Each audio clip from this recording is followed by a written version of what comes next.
Assalamualaikum warahmatullahi wabarakatuh. Perkenalkan, nama saya Novi dengan NIM 34021910 dari kelas Manajemen Karyawan B Fakultas Ekonomi Universitas Galuh. Pada video kali ini, saya akan memaparkan salah satu tugas yang telah diberikan oleh dosen saya, yaitu Bapak Muhtar Abdul Qadir SEMM pada mata kuliah Ekonomi Manajerial. Di pertemuan kali ini, saya ditugaskan untuk membuat studi kasus atau contoh kasus dari penaksiran fungsi permintaan dan perakiraan permintaan dengan metode tidak langsung. Nah, sebelum menjelaskan dari kasus tersebut, saya akan terlebih dahulu menjelaskan apa itu penaksiran fungsi permintaan dan perakiraan permintaan. Nah, penaksiran fungsi permintaan itu sendiri merupakan proses untuk menentukan nilai koefisien suatu fungsi nilai permintaan pada suatu produk. Nah, tujuan utama penaksiran permintaan adalah untuk mengevaluasi penentuan harga produk, yaitu apakah harga produk itu sudah sesuai yang telah ditentukan perusahaan atau belum dengan kemampuan individual dari masyarakat. Nah, untuk perakiraan permintaan adalah menentukan bagaimana faktor-faktor mempengaruhi permintaan. Nah, beberapa pendekatan yang dapat dilakukan untuk melakukan permintaan yaitu ada dua. Yang pertama, pendekatan riset pasar, dan yang kedua, pendekatan analisis regresi. Nah, sekarang langsung ke studi kasusnya saja. Di sini saya sudah membuat studi kasus dari produk motor Yamaha WR155 pada perusahaan XYZ dan perusahaan ZYX dari tahun 2012 sampai tahun 2019 dengan harga dan jumlah yang berbeda. Nah, sekarang ke pembahasan. Itu runtut waktu dapat ditentukan pada tabel data dari perusahaan XYZ dan perusahaan ZYX, sedangkan data seleksi silang merupakan data gabungan antara data penjualan perusahaan XYZ dan perusahaan ZYX. Nah, di sini sudah ada data seleksi silangnya, yaitu gabungan antara perusahaan ZYX dan XYZ. Nah, sekarang masuk ke analisis regresi manual.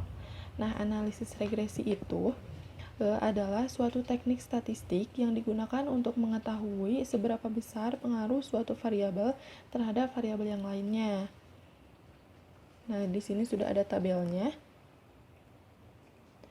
Untuk mengetahui hasil dari XY ini, untuk menghitung XY ini adalah dari harga dikali dengan jumlah 12.000 dikali 150.000, hasilnya segini.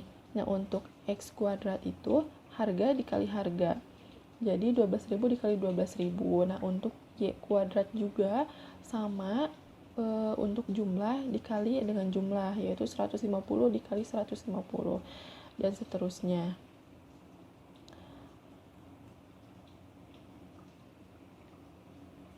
Nah, secara sistematis, analisis regresi itu adalah Y sama dengan A plus BX.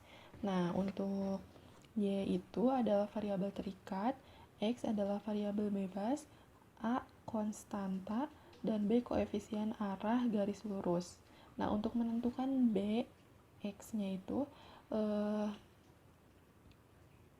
kita hitung dengan cara ini.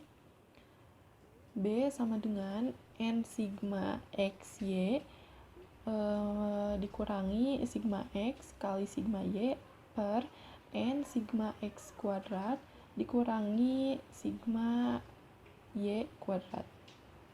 Nah, di sini tinggal dimasukin saja, N-nya itu 8, N itu jumlah dari berapa tahun, 8 dikali X-nya berapa, X-nya itu 37.750, dikurangi sigma X-nya berapa, sigma X-nya itu yang ini 68.000 dikali sigma Y 4.500 dibagi 8 kali masukin sigma X kuadrat, yaitu 620 juta dikurangi dari sigma Y kuadrat 3.060.000. Nah, hasilnya setelah dibulatkan yaitu 0,0043. Nah, sekarang kita mencari Y sama BX-nya. Ini sudah ada hasilnya segini.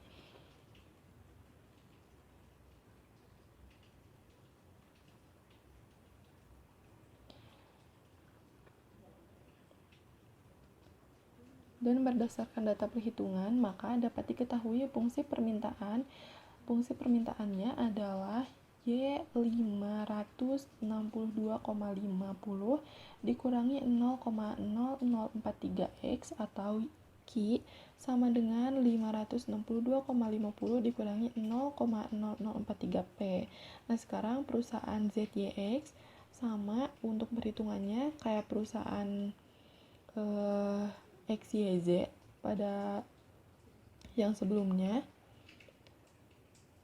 Nah, pada perusahaan ZYX itu berdasarkan data perhitungan, maka diketahui fungsi permintaannya adalah Y sama dengan 60,88 dikurangi 0,0043X atau Q sama dengan 60,88 dikurangi 0,0043P.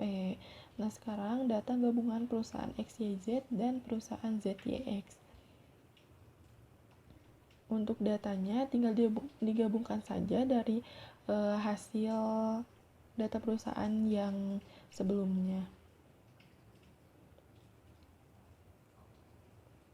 Pada data gabungan ini, fungsi permintaannya adalah Y sama dengan 585,625 dikurangi 0,0020X atau Q sama dengan 585,625 dikurangi 0,0020P.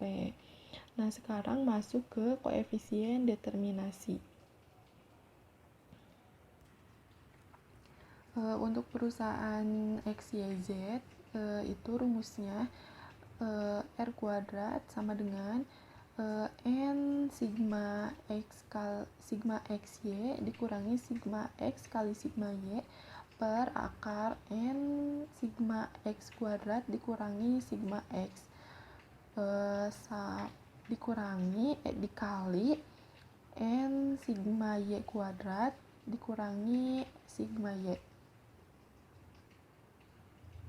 Nah, ini jumlahnya itu jumlah dari perhitungan pada perusahaan yang tadi sebelum digabungkan.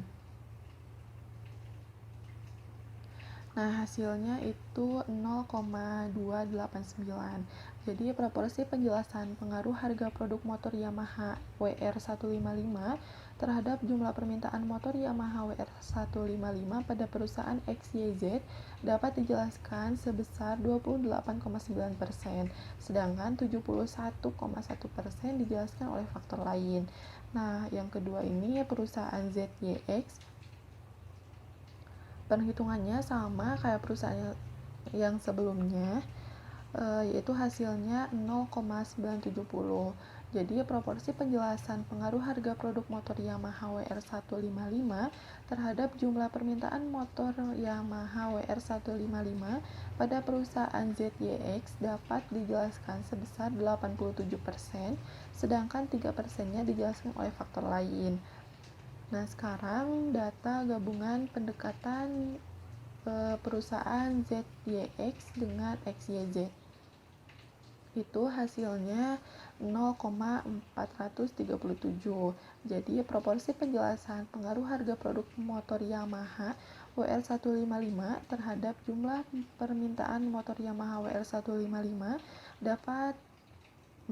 pada perusahaan XYZ dan ZYX sebesar 43,70%. Nah, sedangkan 56,3% itu oleh faktor lain. Sekian pemaparan tugas materi dari saya. Mohon maaf apabila ada kesalahan. Billahi taufiq wal hidayah. Wassalamualaikum warahmatullahi wabarakatuh.